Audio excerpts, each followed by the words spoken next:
Quand on a un Lumix GX9 et qu'on veut évoluer, on se demande assez rapidement vers quel appareil photo se tourner. Dès sa sortie, le Lumix S9 m'a semblé être un successeur naturel des Lumix GX avec son gabarit compact comme les GX justement, meilleur autofocus, cadence rafale plus importante, capacité vidéo meilleure. Sur le papier, le Lumix S9 permet d'évoluer tout en gardant le style et la compacité d'un Lumix GX9. Mais est-ce vraiment le cas? Quels sont les apports du Lumix S9 quand on a un GX9? Est-ce que ça vaut la peine de changer? Plutôt que de vous répondre à la seule lecture d'une fiche technique, j'ai décidé de les mettre face à face l'un et l'autre en conditions réelles. J'ai photographié et filmé les mêmes scènes avec le Lumix S9 et le Lumix GX9 afin de les comparer sur le terrain.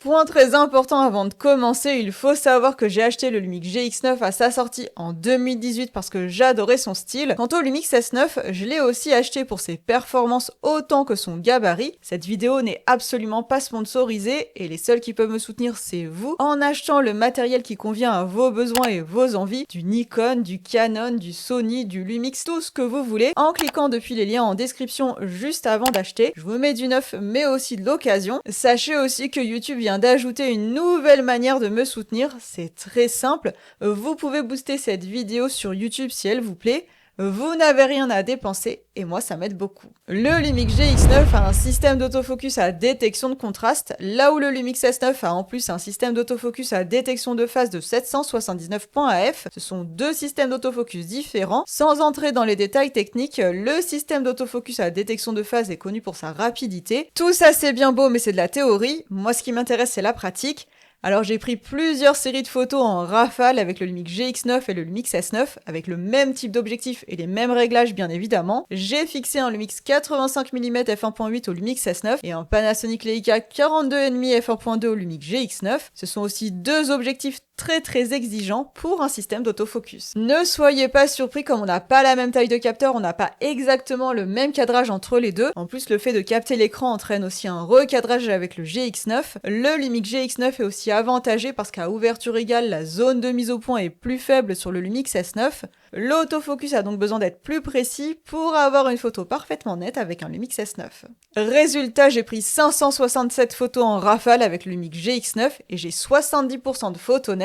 Et avec le Lumix S9, j'ai pris 835 photos en rafale et là j'ai 80% de photos nettes. J'ai plus de photos prises au Lumix S9 parce que la cadence rafale est plus élevée. Le Lumix GX9 s'en sort bien en photo de portrait, même quand je marche, il me capte et me suit plutôt bien, et je trouve que le taux de photo net est plutôt bon. Pour le Lumix S9, ce type de scène est plus facile, il n'a pas de difficulté à me détecter et me suivre. Le Lumix GX9 a plus de mal avec un sujet en mouvement rapide. Quand je photographie mon fils qui court, j'ai beaucoup de rafales floues, là où le Lumix S9 s'en sort mieux, et quand je suis en 4K photo avec le Lumix GX9, une sorte de rafale électronique, le taux de rafale net chute drastiquement. L'autofocus du Lumix S9 est plus rapide que celui du GX9, il est aussi plus précis parce qu'il est capable de détecter l'œil, le visage, mais aussi le corps. De ce fait, quand le sujet est éloigné, le Lumix S9 va détecter le corps, là où le Lumix GX9 ne détecte rien du tout. Le changement de technologie d'autofocus n'était pas là que pour faire joli sur une fiche technique. Ça ne veut pas dire que le GX9 est un mauvais appareil photo, loin de là. Je dois même dire que je m'attendais à moins bien durant ce comparatif. J'ai redécouvert cet appareil photo cher à mon cœur et l'autofocus s'est bien défendu. Le Lumix S9 détecte aussi plus de sujets que le GX9. Le Lumix S9 détecte les humains, visage, œil et corps, là où le GX9 a uniquement la détection œil plus visage. Et le Lumix S9 détecte aussi les animaux, avec la détection de l'œil pour être plus précis. Il détecte également les voitures, les motos et vélos, les trains et les avions, avec des parties ciblées pour tous ces sujets. Même si le Lumix S9 n'est pas un appareil photo pour l'animalier et le sport sur le papier, grâce à son autofocus plus rapide et plus précis, on va pouvoir le pousser ponctuellement sur ses pratiques. Cette détection animale est disponible en vidéo et en photo, et elle ne concerne pas que les professionnels. La détection animale est aussi utile quand on veut simplement photographier nos animaux de compagnie. L'absence de détection animale sur le Lumix GX9 complique la réussite de ce genre de photos. Pour les comparer sur ce point, j'ai photographié l'adorable chiot de ma cousine avec le 85 mm f1.8 sur le Lumix S9 et le Leica 42,5 f1.2 sur le Lumix GX9. Deux objectifs exigeants que j'ai réglés de la même manière. Résultat, j'ai 57% de photos floues avec le Lumix GX9 contre 20% de photos floues avec le Lumix S9, sachant que j'ai beaucoup photographié au Lumix S9. Justement, l'autofocus du Lumix S9 étant plus fiable, j'ai préféré photographier au maximum avec lui pour obtenir des photos nettes de Naya qui posait pour la première fois. Elle a été adorable et patiente. Il faut savoir que j'avais à peine le temps de la pause déjeuner pour la photographier. J'ai dû faire vite et être efficace. En vidéo, la différence de rapidité d'autofocus entre le Lumix GX9 versus Lumix S9 est encore plus visible. Non seulement il est plus lent, mais en plus l'autofocus du Lumix GX9 pompe à mesure que j'avance. Cet effet de pompage est un effet qu'on retrouve avec l'autofocus à détection de contraste. On ne retrouve pas du tout cet effet sur le Lumix S9 qui me détecte et me suit tout du long sans aucun effet à l'image. Quand je sors du champ et rentre à nouveau, le Lumix S9 me récupère quasiment immédiatement. Là où le Lumix GX9 met plus de temps, l'autofocus du Lumix S9 est indéniablement plus rapide. Mais il n'y a pas que l'autofocus dans la vie, il y a la qualité d'image aussi. Moi je préfère un autofocus un peu moins performant et une belle qualité d'image quitte à choisir. Pour les comparer sur la partie qualité d'image, j'ai fixé les mêmes gammes d'objectifs au Lumix GX9 et au Lumix S9. J'ai opté naturellement pour les objectifs vendus en kit, le 12-32 mm et le 18-40 mm. J'ai aussi fixé des objectifs plus polyvalents, le 14-140 mm et le 28-200 mm. Quand on affiche nos photos à 100%, la qualité d'image est meilleure sur le Lumix S9, c'est flagrant. Et s'il y a une telle différence de qualité d'image entre le Lumix S9 et le Lumix GX9, c'est en raison de la plage dynamique du capteur. Le capteur du Lumix S9 a une meilleure plage dynamique et ça se voit particulièrement quand on a des paysages enneigés. On a des photos qui sont bien plus nettes et détaillées avec le Lumix S9.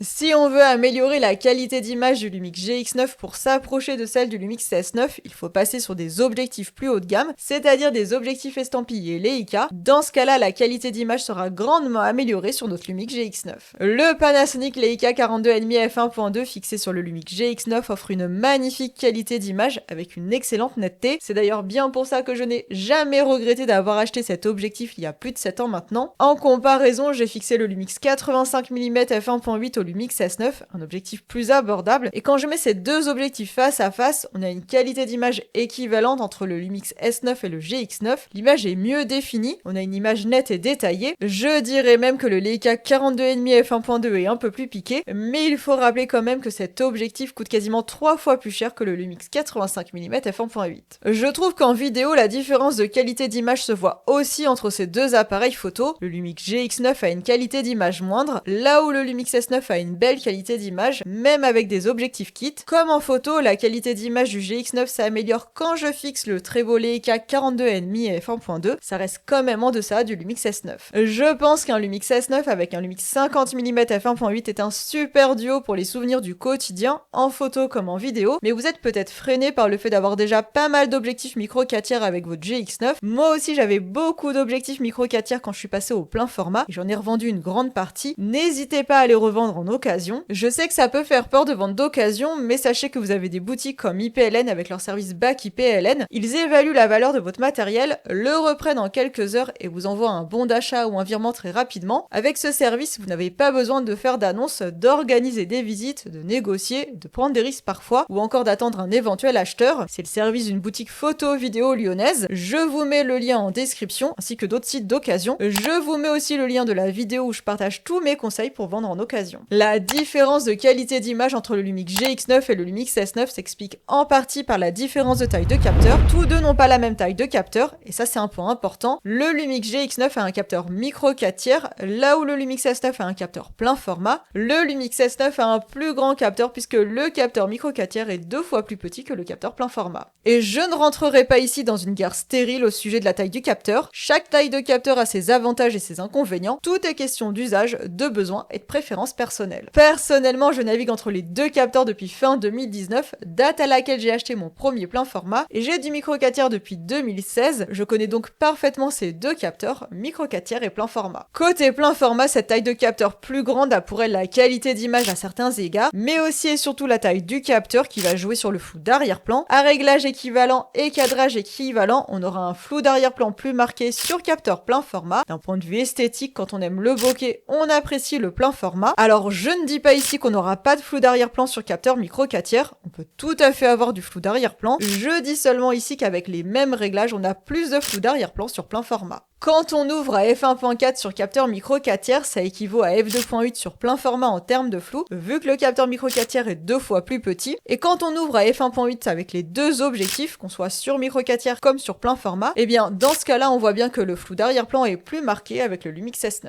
Ça vaut en photo, mais ça vaut aussi en vidéo. Le flou d'arrière-plan est bien plus marqué en vidéo avec un capteur plein format qu'un capteur micro 4 tiers, et je dois dire que moi j'adore cette ambiance nocturne avec de gros ronds de bokeh. La taille du capteur a aussi des conséquences sur la montée en ISO. On dit souvent que plus le capteur est grand, meilleur sera l'appareil photo en basse lumière. C'est un peu un raccourci.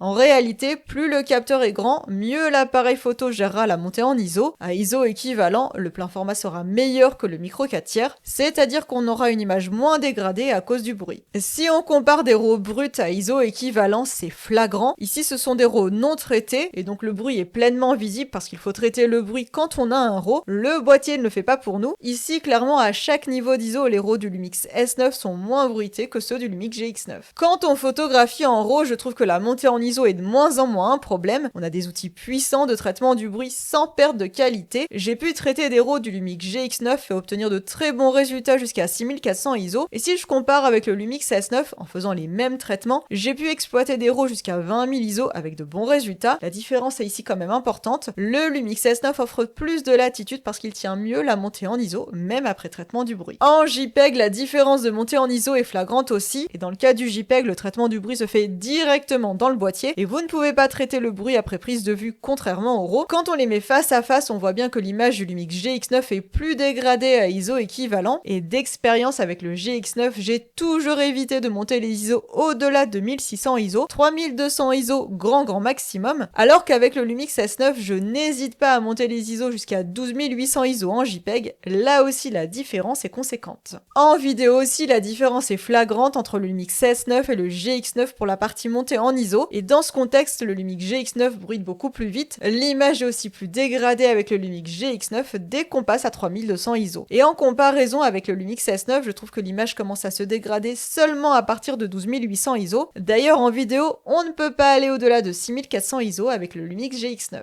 Le Lumix S9 profite de son grand capteur plein format, et en plus, quand on filme en log, on a un double ISO natif à 800 et 4000 ISO. Alors, pour faire simple, ça veut dire qu'à 800 et 4000 ISO, on n'a aucun bruit quand on filme avec le profil log. Aucun bruit à 4000 ISO, c'est absolument génial pour filmer en basse lumière. Alors on pourrait croire que tout ce jargon est réservé aux professionnels, alors que pas du tout. Quand on photographie ou filme nos proches le soir ou même en intérieur quand la lumière manque, les ISO grimpent vite. C'est d'ailleurs pour mes photos de famille que je suis passée au plein format. Le Lumix GX9 comme le Lumix S9 sont dotés de la stabilisation capteur. Il n'y en a pas beaucoup des boîtiers aussi compacts avec une stabilisation capteur. Le Lumix GX9 a une stabilisation capteur de 4 stops. Quand on sait qu'il date de 2018, il était vraiment pas mal ce GX9 au niveau de sa fiche technique. Le Lumix S9 lui a une stabilisation de 6,5 stops. Sa stabilisation est meilleure. La stabilisation capteur n'est pas là que pour faire joli sur une fiche technique, elle permet d'utiliser des vitesses d'obturation plus lentes ou encore de photographier avec un super zoom à main levée. J'ai déjà pu photographier avec des vitesses plus lentes au Lumix GX9 et mes photos étaient nettes aux environs de 1/20 de seconde, et avec le Lumix S9 j'ai pu aller plus loin en photographiant avec une vitesse d'obturation d'1 seconde à main levée. La stabilisation capteur est aussi intéressante pour filmer à main levée sans tremblement à l'image, et j'ai trouvé cette stabilisation capteur efficace quand je filmais à main levée avec le Lumix GX9, et elle fonctionne évidemment très bien avec le Lumix S9. J'ai aussi filmé quelques plans où je suis mon sujet et j'ai trouvé la stabilisation plutôt efficace avec l'un comme l'autre, même si à chaque fois le Lumix S9 est plus stable. Par contre, oubliez toute idée de filmer en marchant avec le Lumix GX9, là où c'est possible avec le Lumix S9. D'ailleurs, ce Lumix S9 est mon appareil de terrain pour filmer en montagne tant il est performant. Le Lumix GX9 a un capteur micro 4 tiers de 20 millions de pixels et le Lumix S9 a un capteur plein format de 24 millions de pixels. Entre 20 et 24 millions de pixels, la différence de résolution n'est pas énorme. Ce n'est clairement pas un motif pour changer du GX9 vers le S9, si ce n'est qu'avec 20 millions de pixels, on peut effectuer un tirage photo jusqu'au format A2, alors qu'avec 24 millions de pixels, on peut aller jusqu'au format A1. Surtout, le Lumix S9 peut passer sur une résolution de 96 millions de pixels, sans avoir besoin de logiciel, en RAW et sans utiliser de trépied. On active la fonction 96 millions de pixels, on appuie sur le déclencheur, et l'appareil photo fait le reste. Pour de la photo de paysage ou d'architecture, je trouve ça génial de pouvoir passer en 96 millions de pixels. Le Lumix S9 a aussi une meilleure cadence rafale que le Lumix GX9. Le GX9 a une cadence rafale de 6 images par seconde en rafale haute en obturateur mécanique. Le Lumix S9 a une rafale haute de 8 images par seconde. Et le Lumix S9 a également une rafale très haute vitesse de 30 images par seconde avec en option la pré-rafale ou pré-capture. Et cette rafale très haute vitesse est disponible en RAW. Avec le Lumix GX9, on a aussi une rafale très haute vitesse de 30 images par seconde, y compris la pré-rafale. Mais attention, dans ce cas-là, on est en JPEG et en 8 millions de pixels. Cette rafale s'appelle la photo 4K et ça revient en quelque sorte à extraire des photos d'une vidéo. En plus, il faut extraire les photos depuis le boîtier, on ne peut pas y accéder depuis la carte SD et ça c'est assez fastidieux. En comparaison avec le Lumix S9, on a les JPEG ou les RAW ou les deux directement accessibles dans notre carte mémoire. En plus, j'ai eu bien plus de flou en rafale photo 4K du GX9 qu'avec la rafale très haute vitesse du Lumix S9. Le Lumix S9 est plus moderne, plus abouti sur la partie rafale, mais ce n'est quand même pas un boîtier pour la photo de sport. Déjà parce que sa mémoire tampon est de 35 photos. 35 photos, ça signifie qu'en une seconde, on a atteint la limite. En comparaison, la mémoire tampon du GX9 est aussi de 30 photos. Le Lumix S9 est plus performant que le Lumix GX9, mais il a certaines limites. Le Lumix S9 n'a pas d'obturateur mécanique et seulement un obturateur électronique. Ça va avoir des conséquences sur la vitesse d'obturation minimale. On ne peut pas effectuer une pause longue au-delà de 2 minutes avec le Lumix S9, ce qui est déjà pas mal. En comparaison, le Lumix GX9 peut aller jusqu'à un temps de pause de 30 minutes.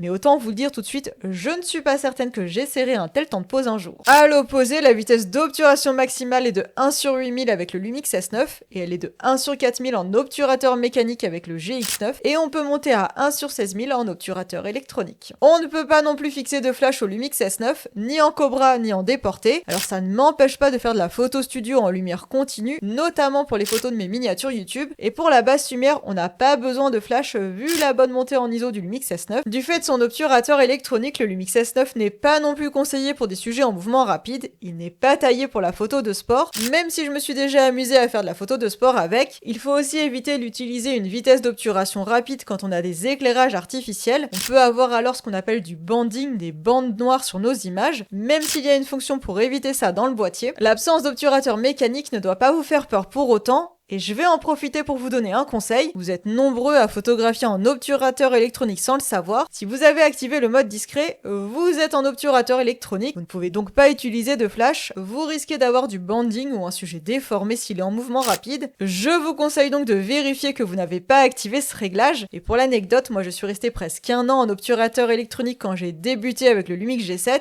J'étais toujours en mode discret et je n'avais pas bien compris les conséquences de ce réglage.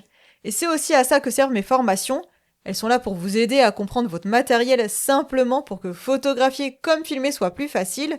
Vous verrez, la photo et la vidéo, ce n'est pas compliqué quand on est bien accompagné. En ce qui me concerne, j'ai le Lumix S9 depuis bientôt 2 ans et c'est autant mon boîtier photo que vidéo du quotidien. À aucun moment je ne me rends compte qu'il n'a pas d'obturation mécanique, je n'y pense plus du tout. Typiquement quand je randonne, il est mon premier choix. Je photographie et filme tout le temps avec le Lumix S9 sur le terrain. Justement, en vidéo avec le Lumix S9, on monte d'un cran. Le Lumix GX9 filme en 4K jusqu'à 30 images par seconde et en réalité quand on a dit ça, on n'a rien dit. Et je vais être obligé d'entrer un petit peu dans la technique parce que toutes les 4K ne se valent pas. Vous avez peut-être déjà entendu parler de 8 bits et de 10 bits. Alors il faut savoir que le Lumix GX9 filme en 4K en 8 bits. Il enregistre alors 16 millions de couleurs. Et en comparaison, le Lumix S9 filme en 10 bits, c'est-à-dire qu'il enregistre 1 milliard de couleurs. Ça fait une sacrée différence. Et même si ça paraît technique, eh bien ça ne concerne pas que les professionnels. Si comme moi vous aimez filmer en extérieur, le Lumix S9 est une belle évolution pour filmer avec une plus grande quantité de couleurs. D'autant plus que jusqu'en 4K, le Lumix S9 filme en 4:2. Et filmer en 4:2, pour faire simple, eh bien ça permet là aussi d'avoir plus de données en termes de couleurs. Le Lumix GX9 a aussi comme inconvénient qu'on recadre d'office quand on filme en 4K, alors qu'il n'y a pas de recadrage en 4K jusqu'à 30 images par seconde avec le Lumix S9. Sauf si volontairement on le souhaite pour zoomer plus.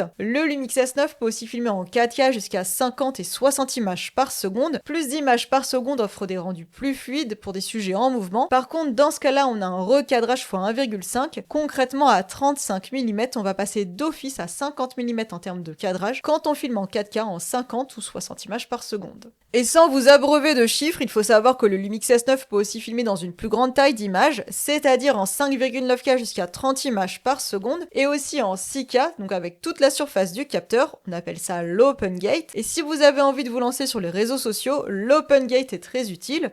En plus, on peut envoyer directement, immédiatement ses vidéos dans son téléphone avec le Lumix S9. Le Lumix S9 est plus complet en vidéo aussi parce qu'il n'a pas de limite d'enregistrement en continu, là où le Lumix GX9 est limité à 30 minutes en continu. Le Lumix S9 peut aussi être piloté depuis un stabilisateur, ce qui n'est pas le cas du Lumix GX9. On peut aussi filmer en Vlog avec le Lumix S9. Le Vlog est un rendu de couleur très neutre pour bénéficier de la meilleure plage dynamique de notre appareil photo. On va aussi pouvoir travailler la couleur de ses plans après prise de vue. Et si on n'est pas à l'aise avec le log, on peut aussi ajouter des rendus de couleurs prêts à l'emploi. Ça permet de donner un look à ses vidéos, de profiter de toutes les capacités du Lumix S9 sans passer par la case logicielle de montage. Et cette fonction pour donner un look à nos images est aussi disponible en photo. Quand on vient du Lumix GX9, on peut trouver que le S9 est trop orienté vidéo. Alors oui, c'est une véritable caméra, même s'il n'est pas que ça, mais oubliez que la caméra est réservée aux vidéastes. Si vous voulez mieux pour filmer vos souvenirs, il est un très bon choix. Le Lumix GX9 a toujours plu pour son style autant que pour son gabarit. On a tous aimé son look argentique et son ergonomie bien pensée. La force du Lumix GX9 est aussi son poids de 450 grammes. Ça explique que j'adorais l'emmener partout avec moi quand j'avais mon fils en porte-bébé. Et le Lumix S9 a la même philosophie puisqu'il pèse 486 grammes. Et côté style, Panasonic a décliné le S9 en plusieurs couleurs, y compris une toute nouvelle série Silver, dont le Silver noir qui ressemble comme deux gouttes d'eau à notre cher Lumix GX9. Même s'ils se ressemblent beaucoup, il y a tout de même des différences importantes entre les deux. Le Lumix GX9 a seulement un écran inclinable, là où le Lumix S9 a un écran orientable. Et moi j'aime bien l'écran orientable pour trouver des angles de cadrage originaux. Surtout l'écran du Lumix S9 est bien plus qualitatif. Je suis souvent en montagne et même avec la réverbération de la neige, l'écran du Lumix S9 offre une meilleure visibilité que celui du GX9. Autre différence, le Lumix GX9 a un viseur, pas le Lumix S9. Et je sais que ce choix de Panasonic a déchaîné les passions. Pour ma part, ça fait 4-5 ans que je me sers quasiment plus du viseur. Depuis que j'en avais marre de la buée sur les lunettes, je n'utilise de viseur que lorsque j'ai un super zoom au poids conséquent. En dehors de cette situation, je m'en passe complètement. Pour les détenteurs ou futurs détenteurs du Lumix S9, je vous conseillerais juste de garder l'écran tourné vers l'extérieur pour être prêt à déclencher à tout moment.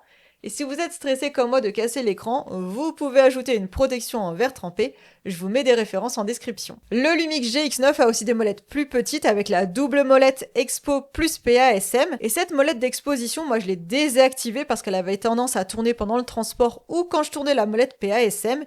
Et je me retrouvais avec la mauvaise exposition. Le Lumix S9 s'adapte mieux aux plus grandes mains avec la molette PASM qui est plus grande. Et si vous avez peur que la prise en main du Lumix S9 ne soit pas optimale, moi je vous conseille d'ajouter cette petite poignée et vous aurez une bonne ergonomie. Le Lumix S9 apporte aussi une prise micro qu'il n'y a pas sur le Lumix GX9. On peut enregistrer un son avec un micro externe avec le S9 pour avoir un son de meilleure qualité. Par contre, il n'y a pas de prise casque sur le Lumix S9 comme sur le Lumix GX9. En venant du Lumix GX9, on n'est pas perdu quand on passe sur le S9, ce ne sont pas exactement les mêmes menus, mais la logique est la même. On retrouve de très grandes similitudes dans les menus. Le Lumix S9 reprend aussi les fonctionnalités du GX9, comme la fonction timelapse ou le bracketing, avec en plus la photo 96 millions de pixels, mais aussi zoom hybride et zoom de recadrage pour zoomer au-delà du niveau de notre zoom. Le Lumix S9 est aussi compatible avec Lumix Lab pour le transfert immédiat de nos images, ou encore pour traiter nos photos et vidéos dans cette application. Seul bémol, la fonction exposition multiple n'est pas reprise dans le Lumix S9. Autre bémol, le Lumix S9 n'est pas tropicalisé, comme le GX9, un compromis choisi par Panasonic afin de garder un poids modéré. Point important, c'est la batterie. Le Lumix GX9 a toujours eu comme point faible sa batterie. Le Lumix S9 est compatible avec une autre batterie, la même que les S5 II, S5 IIX ou encore le G9 II, et cette batterie a une très bonne autonomie, surtout avec le Lumix S9, et plus encore quand on active le mode économie d'énergie. Je dois dire que oui, j'ai toujours une deuxième batterie par habitude, surtout quand il fait froid, mais l'autonomie n'est jamais un sujet avec le Lumix S9, surtout qu'on peut l'utiliser tout en le branchant à une batterie externe. Quand on a un Lumix GX9 et qu'on veut évoluer, oui, on n'a pas de Lumix GX9 Mark II dont on parle régulièrement, mais on a quand même plusieurs options pour aller plus loin. Si vous avez toujours utilisé les seuls objectifs kits comme le Lumix 12-32 mm ou encore le 12-60 mm ou le 14-140 mm, alors vous n'avez pas exploité pleinement le Lumix GX9 et il est peut-être intéressant d'acheter des objectifs de meilleure qualité. Je vous en mets quelques-uns en description, mais vous pouvez aussi vous demander s'il y a vraiment un intérêt à acheter des objectifs plus chers pour un appareil photo qui commence à dater. Si vous maîtrisez déjà très bien le Lumix GX9, que vous avez de nombreux objectifs et plus particulièrement des objectifs de qualité, ou encore que vous vous sentez limité, alors ça peut être intéressant d'évoluer vers un autre appareil photo, et dans ce cas, vous avez 3 choix possibles. Le Lumix S9 présente l'intérêt d'offrir une meilleure qualité d'image et pas seulement de meilleures performances. Il est aussi plus intéressant pour le flou d'arrière-plan, la basse lumière, tout en gardant la même philosophie, c'est-à-dire un poids modéré. En plus, vous pouvez toujours revendre vos objectifs micro 4 tiers en occasion, par exemple chez Baki PLN, pour limiter le coût de ce changement. À côté du Lumix S9, si l'absence d'obturateur mécanique vous gêne par exemple, il y a le Lumix S5 II qui est aussi sur plein format, et on va dire qu'il corrige toutes les limites du Lumix S9 et en a tous les avantages. Le Lumix S5 II est une valeur sûre, à condition d'accepter son poids plus élevé. Vous avez aussi le Lumix S5D qui a un autofocus moins performant mais une excellente qualité d'image du fait de son capteur plein format. Si l'autofocus n'a pas d'importance pour vous mais que vous voulez une meilleure qualité d'image, le Lumix S5D est une option intéressante. C'est un choix très économique à condition d'accepter là aussi un poids plus élevé. Troisième option quand on a un Lumix GX9 et qu'on veut évoluer, c'est le Lumix G9 II. On reste sur micro 4 tiers, ce sont les mêmes objectifs compatibles. Le Lumix G9 II est un appareil photo moderne, performant, très abouti en photo comme en vidéo, et en prime on garde ses objectifs. C'est aussi à condition d'accepter un appareil au poids un peu plus élevé. Je pense que l'option Lumix G9 II s'adresse à ceux qui ont acheté de nombreux objectifs micro 4 tiers de bonne qualité et qui ne veulent pas s'en séparer. Si vous êtes content avec votre Lumix GX9, que vous êtes encore en train de le découvrir, cette vidéo n'a pas pour but de vous faire changer. Je ne suis pas là pour vous faire acheter, seulement pour conseiller ceux qui se questionnent. Continuez à le découvrir, maîtrisez-le pour en tirer le meilleur, pourquoi pas avec moi, et vous pourrez toujours évoluer quand vous en aurez envie. Dites-moi en commentaire, vous, est-ce que vous cherchez à quitter votre Lumix GX9 pour évoluer? À quel appareil photo avez-vous pensé pour le remplacer? Je suis curieuse de savoir où vous vous situez. N'oubliez pas, vous avez tous les liens en description pour soutenir mon travail, cette chaîne ne peut pas exister sans vous. La fonction pouce qui ne coûte rien pour me soutenir est là aussi. Moi je vous donne rendez-vous dans une formation ou la semaine prochaine sur YouTube.